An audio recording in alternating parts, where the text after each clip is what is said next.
Él realizó estudios de psicología clínica, es doctor PhD en psicoterapia, es psicoterapeuta de orientación existencial, con formación en psicoterapia gestalt y psicoterapia grupal gestálica. Docente universitario, fundador y director del Círculo de Estudios en Psicoterapia Existencial, fundador y promotor de la psicoterapia existencial en México, cofundador y secretario general de la Asociación Latinoamericana de Psicoterapia Existencial, ALPE, miembro de The Associate of Existential Analysis con sede en Londres, representante para México y América Latina de la International Collaboration of Existential Counselors and Psychotherapists. Miembro honorario, director académico y docente de la Formación Internacional en Psicoterapia Humanista Existencial en Perú, de la Asociación Peruana de Análisis Existencial y Logoterapia APAEL. Autor del libro Filosofía Existencial para Terapeutas y uno que otro curioso, y Perspectivas en Psicoterapia Existencial, una mirada retrospectiva y actual. Ha publicado diversos artículos en revistas de psicoterapia y actualmente es miembro del Comité Científico Honorario del World Congress of Existential Therapy, Londres 2015. Bienvenido, Jackie.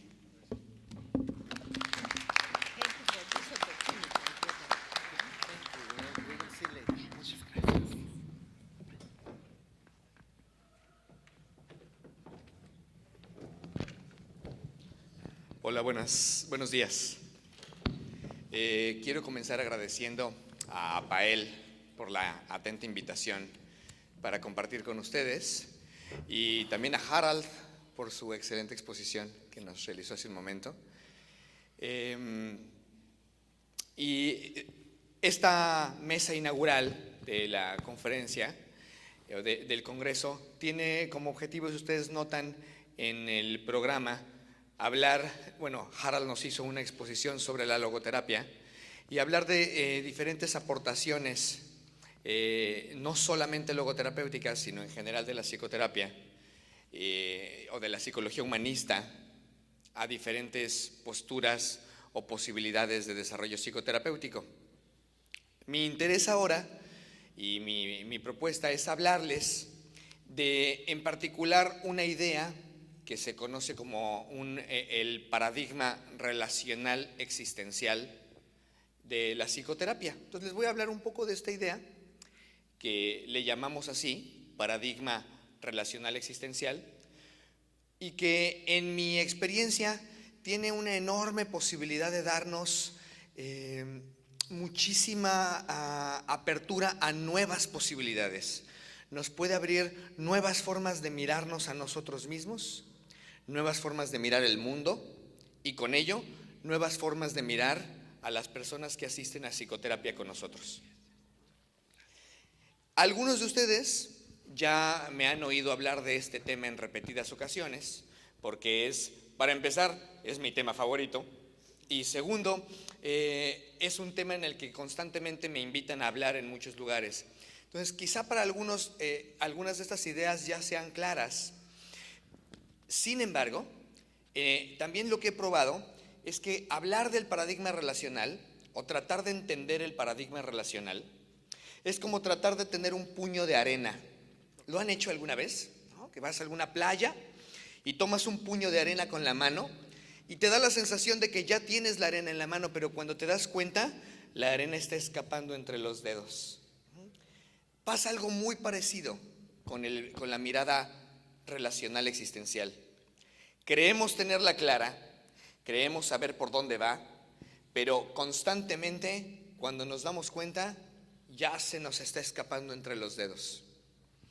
Yo suelo dar clases de estas ideas con mucha frecuencia y a veces, inclusive ya mis alumnos, me atrapan en yo mismo diciendo algo que no corresponde con el paradigma relacional existencial o que se va por otras líneas, porque es algo que nunca terminamos de aprender del todo, que está siempre en construcción, que está siempre en elaboración. Entonces, vamos a partir desde lo más básico de qué significa esto. Voy a darles algunos ejemplos, que son mis ejemplos favoritos, porque a mí me ayudan a tenerlo muy claramente.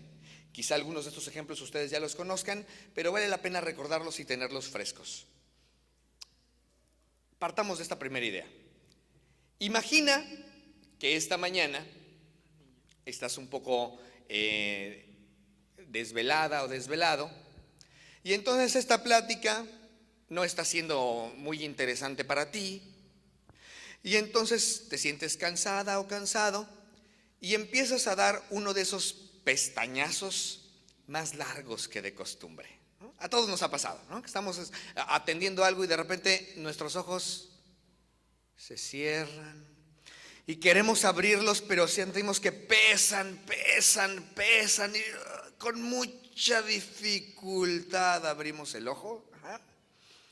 ¿Te ha pasado? Seguramente, ¿no? Bueno, imagínate que te ocurre ahorita, que das uno de esos pestañazos y cuando abres el ojo, el auditorio está vacío. No hay nadie a tu alrededor. Quizá lo primero que pienses es, qué pena, me quedé dormido o dormida. Pero también muy probablemente te venga después la idea, y qué mala onda de todos que me dejaron aquí, ¿no? Se fueron y me dejaron aquí dormido o dormida. Bueno, imaginamos que te levantas pensando que todo el mundo salió al break o algo por el estilo. Sales a los pasillos de la escuela y la escuela está completamente desértica. No hay nadie. Te extraña, tomas tu teléfono celular, ya haces algunas llamadas y todos los números que marcas, a cualquier número que marcas, solamente escuchas del otro lado de la línea un tut, tut, tut, tut, tut, tut, en todos los números que marcas. Entonces sales de la escuela, empiezas a caminar por las calles de Lima y todas las calles completamente desérticas. No ves ni un alma. ¿Te imaginas una situación así? Es como para película de terror. Pero imagínate que eso continúa, que vas a tu casa o a cualquier lugar y todos los lugares a los que llegas están completamente desérticos. No hay nadie alrededor. Te aseguro que rápidamente vendría primero una sensación de irrealidad, es decir, una sensación que diría, esto no puede estar pasando. ¿Estaré soñando? Quizás estoy soñando y es una pesadilla. Pero si la situación continúa y permanece más y más tiempo, tal vez cruce por tu mente la idea, ¿y si estoy muerto? Quizá me morí y ni cuenta me di. Y poco a poco empezarías a dudar de tu existencia. ¿Por qué? ¿Por qué pasaría una cosa así?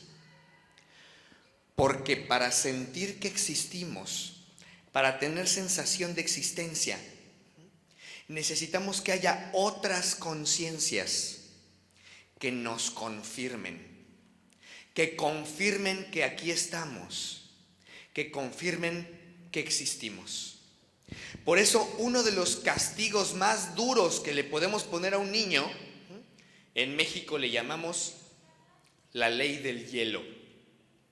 ¿Le llaman algo parecido aquí en Perú? ¿Sí? Esto de que deciden dejarle de hablar, retirarle el habla a un niño, es un castigo terrible, porque es como decirle al niño, no existes.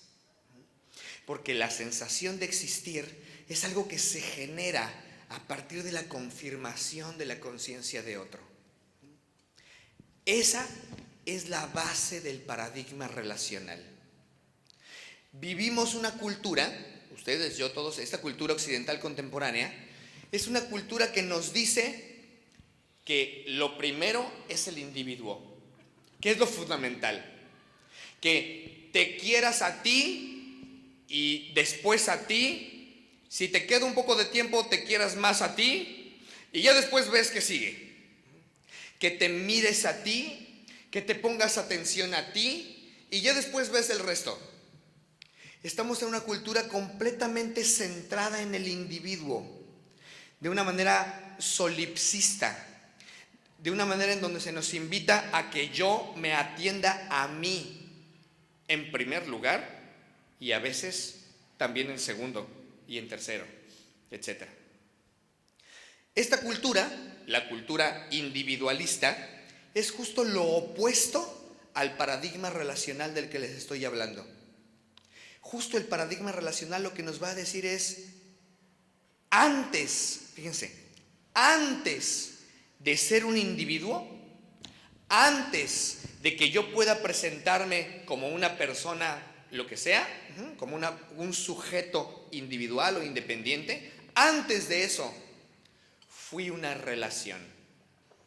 De hecho, todos venimos de eso. ¿O alguna de ustedes es de nacimiento virginal? No, ¿verdad? Entonces, todos venimos por lo menos de dos. Venimos de papá y mamá. Antes de ser un individuo, fuimos una relación. La relación entre el óvulo y el espermatozoide generó el individuo que somos. Pero además, el bebé humano, el cachorro humano, es absolutamente dependiente de sus cuidadores. Es el más dependiente de todos los animales durante un mayor número de tiempo. Hace algunos años tuve la oportunidad de ver el nacimiento de un becerro. Estaba yo en el rancho de unos tíos y de pronto dijeron, ya van a hacer el becerrito, ya van a hacer el becerrito. Y entonces ahí vamos todos a ver el nacimiento del becerrito. Es una cosa impresionante. No sé si han tenido la ocasión de ver una cosa así. Es impresionante, ¿no? Que a través del canal vaginal, que tendrá una abertura menor al tamaño de mi mano, originalmente, termina saliendo de ahí una cosa como de este tamaño, así. Es muy impresionante, ¿no? Pero bueno, me voy a ahorrar los detalles que probablemente ustedes podrán imaginarse, para hablar simplemente de que una vez que nace el becerrito, la vaca lo lame. Al lamerlo le quita toda esa, los restos de placenta, de líquido amniótico, etc. La vaca se va comiendo todo eso. Eso tarda alrededor de unos 15 a 20 minutos. Posteriormente el becerrito se para con mucha dificultad, a veces las patitas todas temblando, pero logra ponerse. Y en menos de una hora, el becerrito ya andaba, corre y corre por todos lados. Corre por todos lados el becerrito. Yo estaba impactado. En una hora nació y ya andaba, corre. En cambio, yo tengo algunos amigos de 40 años que todavía necesitan que su mamá le lave los calzones. Es interesante, ¿no? Los seres humanos tenemos una extraordinaria dependencia del otro. El cachorro humano necesita mucho tiempo de sus cuidadores para poder sobrevivir, porque necesitamos de la relación para establecernos como individuo. Necesitamos ser primero relación y segundo individuo. Pero nuestra cultura occidental contemporánea nos trata de imponer la idea opuesta, como si lo primero, lo primordial y lo más importante fuera el individuo.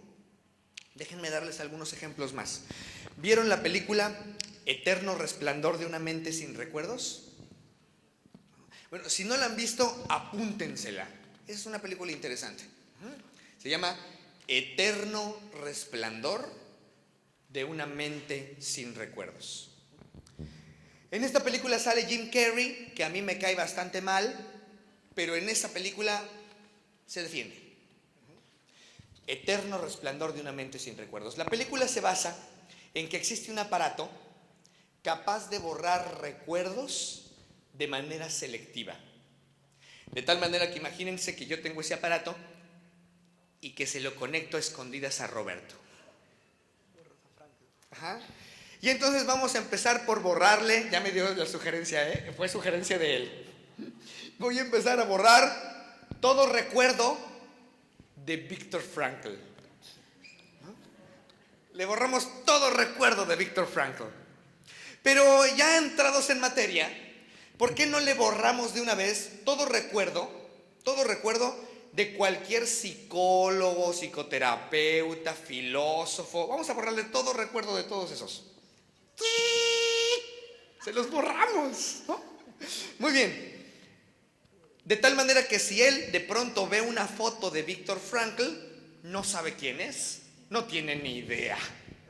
Si lee la frase "el hombre en busca del sentido", le parece una frase que nunca había oído jamás, que nunca había leído jamás, y ni siquiera entiende muy bien a qué se refiere.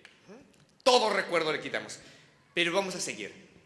Vamos a borrarle todos sus amigos y amigas, todos sus hermanos, padres, primos, toda su familia y amistades.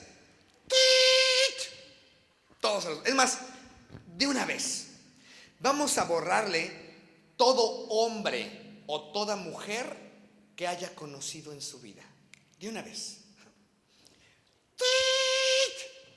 Le borramos toda persona que ha conocido en su vida. ¿Qué nos queda? Es casi un feto, ¿se fijan? Mírenlo ahí. Bueno, ventajosamente ese aparato no existe y Roberto sabe muchas cosas y tiene todo eso, ¿no?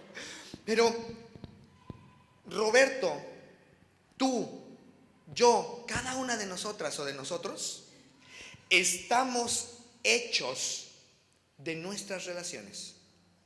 Estamos hechos de todas las personas con las que nos hemos relacionado en nuestra vida.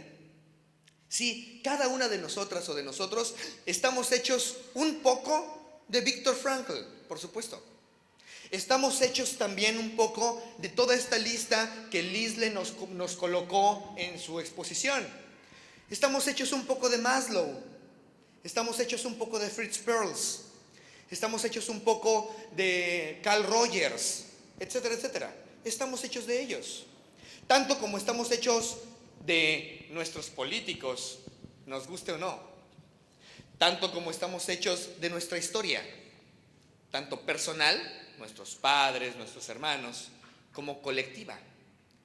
Estamos hechos de nuestros vínculos y de nuestras relaciones.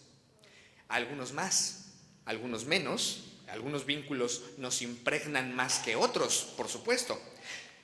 Estoy más hecho de mi mamá y mi papá que de Kant, aunque Kant me corre por las venas también.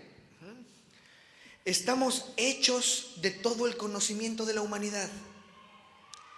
Eso es fantástico, porque significa que desde el paradigma relacional existencial, nunca, jamás estaremos solos. Estamos siempre con toda la humanidad. Podemos experimentarnos solos, sí, puedo sentirme solo, pero la experiencia de soledad no significa que yo estoy solo. Significa, de hecho, que me reconozco en relación. El abuelito de Heidi, ¿se acuerdan ustedes de Heidi? ¿No? El abuelito de Heidi decidió irse a las montañas y dejar por completo a el pueblo. ¿Estaba solo? No, estaba lejos. ¿Cómo se llaman los que se van? Los ermitaños. Gracias. Los ermitaños no están solos, están lejos. De hecho, solamente se alejan justo porque hay otros que no los quieren muy cerca. Porque si estuvieran solos, no tendrían que irse a ningún lado y no serían ermitaños. Son ermitaños porque quieren alejarse de las relaciones que mantienen. Entonces, una persona puede llegar a sentirse sola, pero eso es una situación completamente diferente. Déjenme decirles a qué se refiere eso.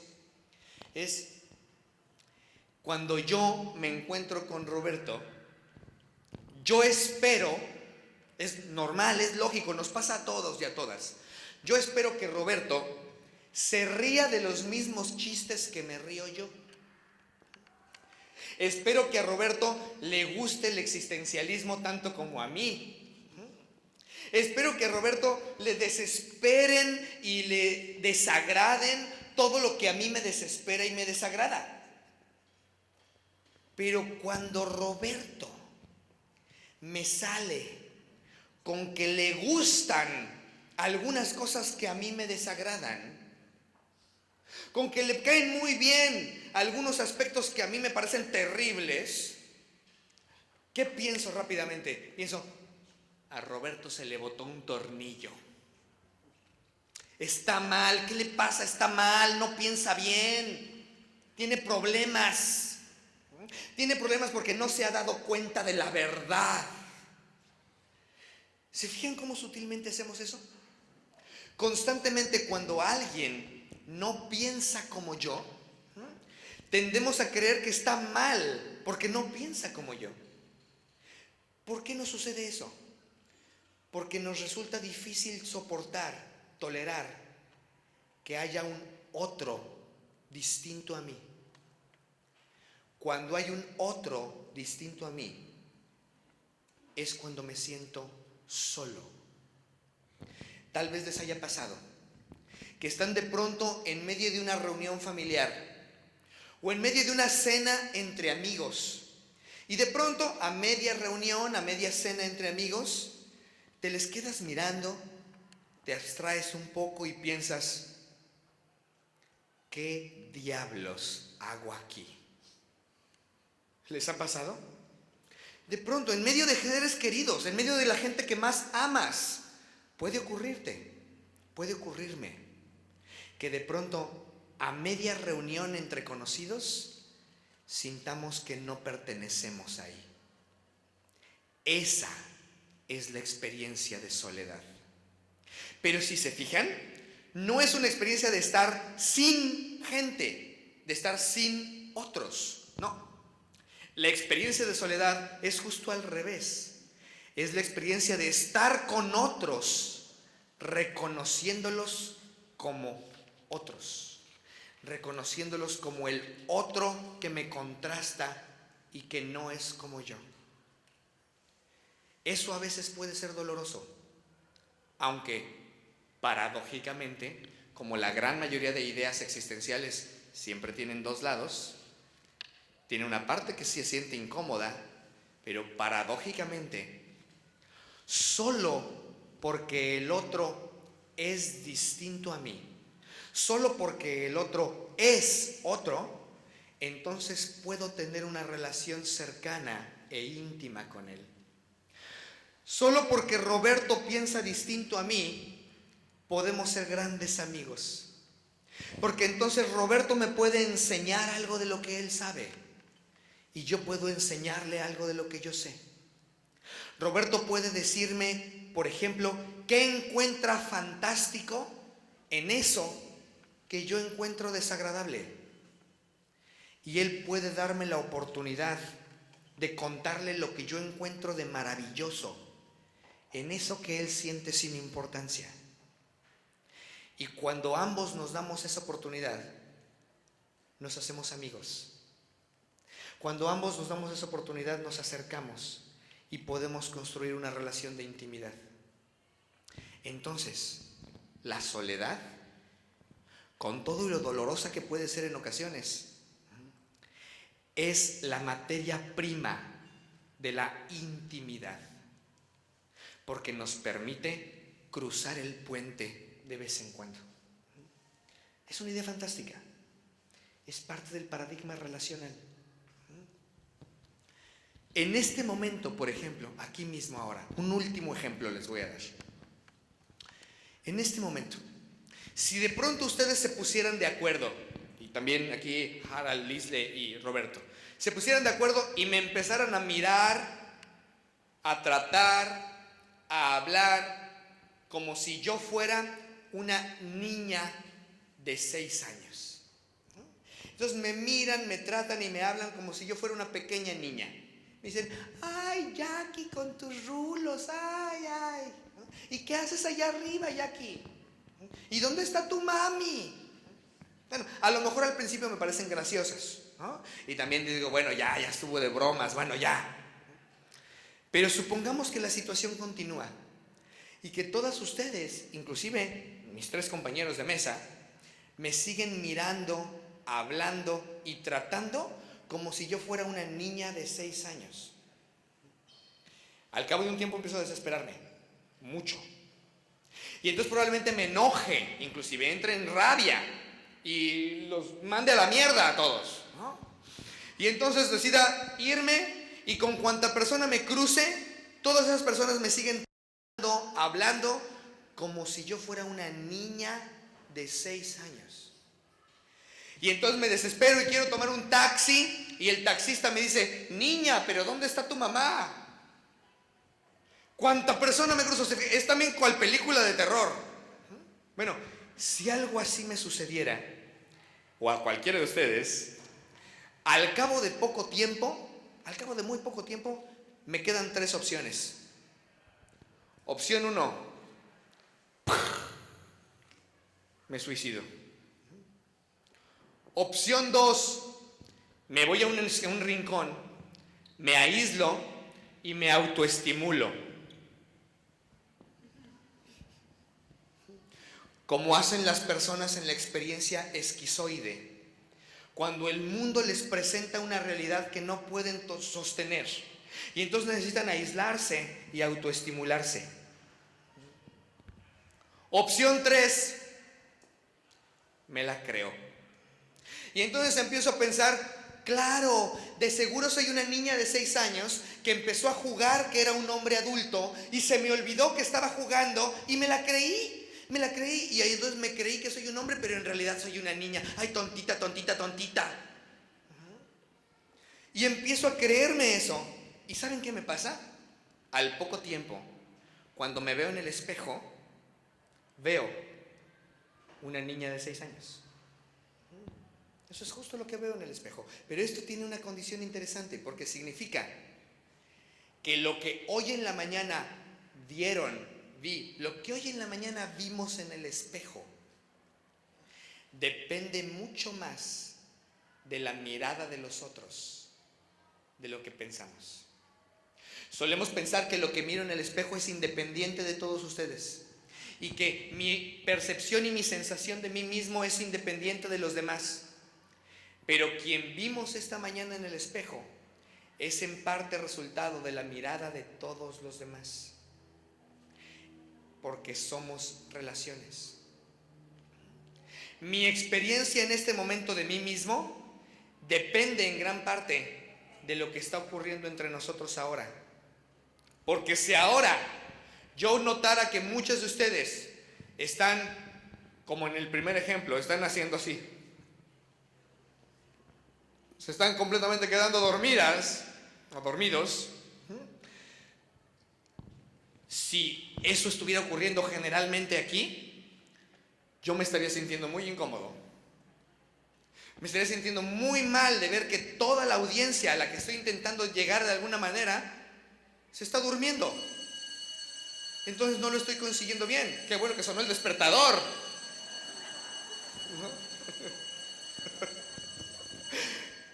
Me sentiría muy incómodo con esto.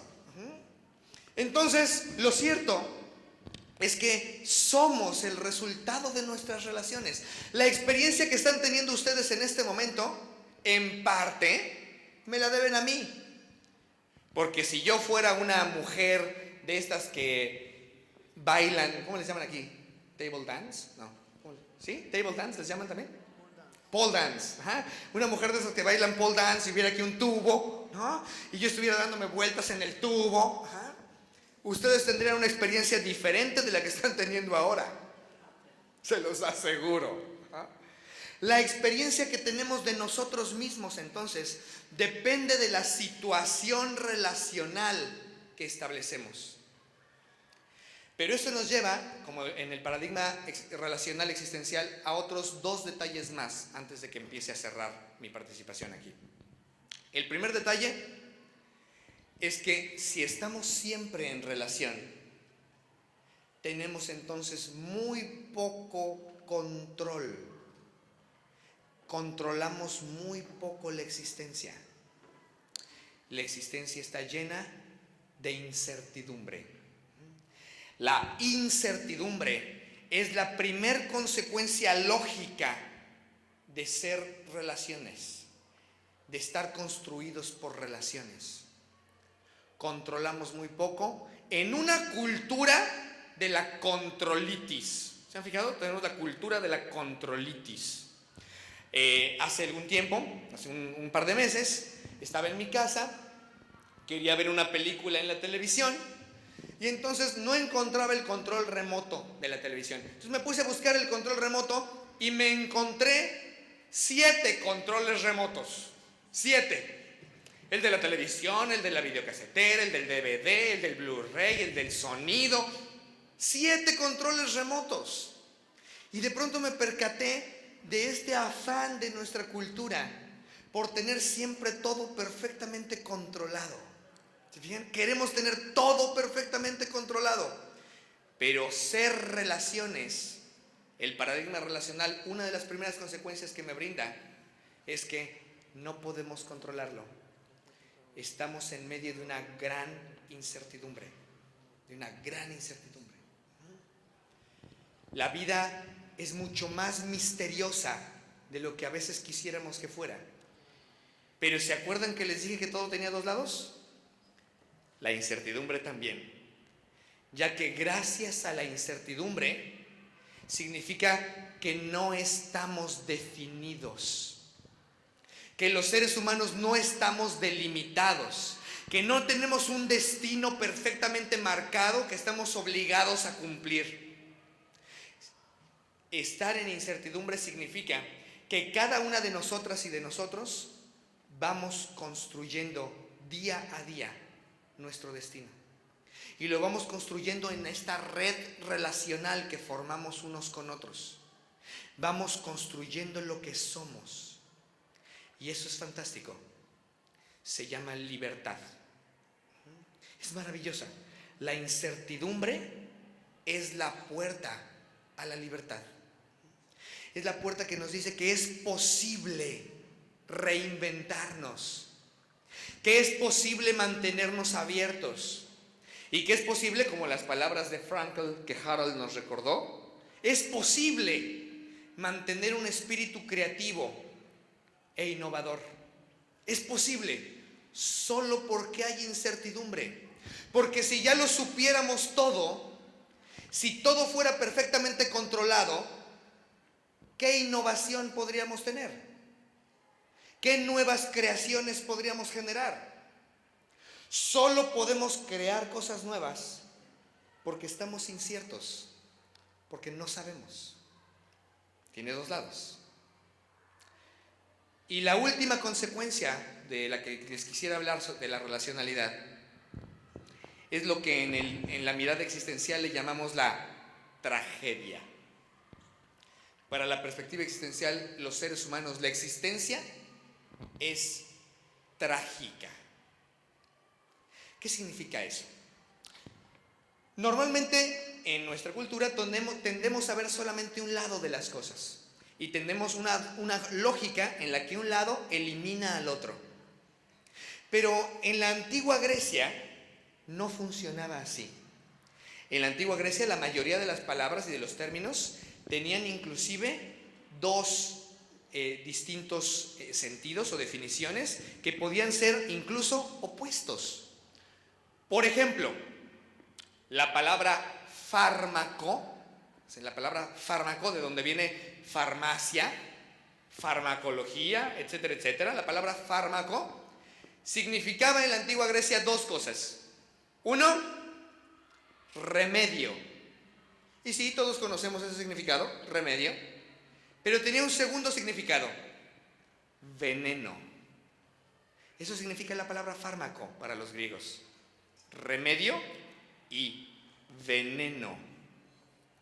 Si lo pensamos bien, eso es un fármaco. Un fármaco es un veneno. Es un veneno que puede provocarnos mucho daño, pero también es un veneno que puede matar el bicho que traemos dentro, como los antivirales, como los antibióticos. Es un veneno para el bicho que nos está haciendo daño. Es un veneno que nos remedia. Doble significado. ¿Se fijan? Bueno, la palabra tragedia le ocurre lo mismo. Para los griegos, la tragedia significaba un evento imposible de evitar,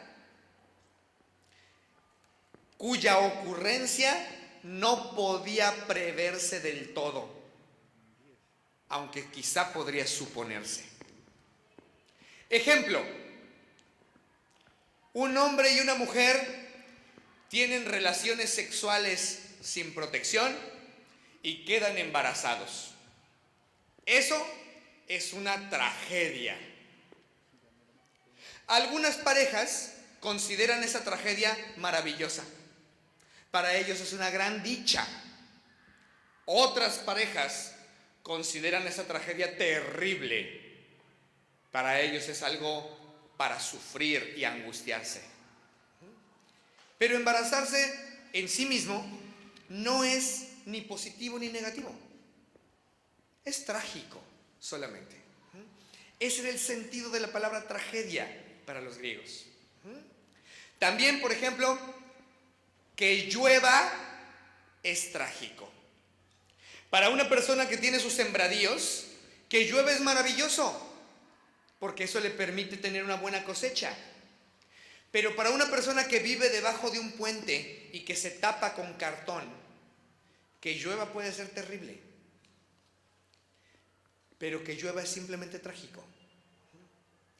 La existencia humana es trágica. Está llena de eventos que pueden ser vividos de una manera terrible o de una manera maravillosa. El mejor ejemplo que damos los existencialistas de eso es la muerte. La muerte, para muchos, es algo terrible, y sí. Pero hay algunos casos en que la muerte puede ser lo mejor que pudo haber ocurrido. Hay algunos momentos en que la persona desea que ya su sufrimiento termine, desea morir. Y podemos pensar, si esta persona llevaba enferma durante 15 años con terribles dolores, cuando muere podemos decir: qué bueno que ya descansó. Porque la muerte es trágica. Y pasa lo mismo con todo lo demás. La relacionalidad es trágica. Por un lado, no nos deja con esta sensación de la cultura occidental contemporánea de que somos individuos independientes. Estamos todo el tiempo siendo interdependientes. Todo el tiempo nos influenciamos unos a otros. Todo el tiempo, es inevitable.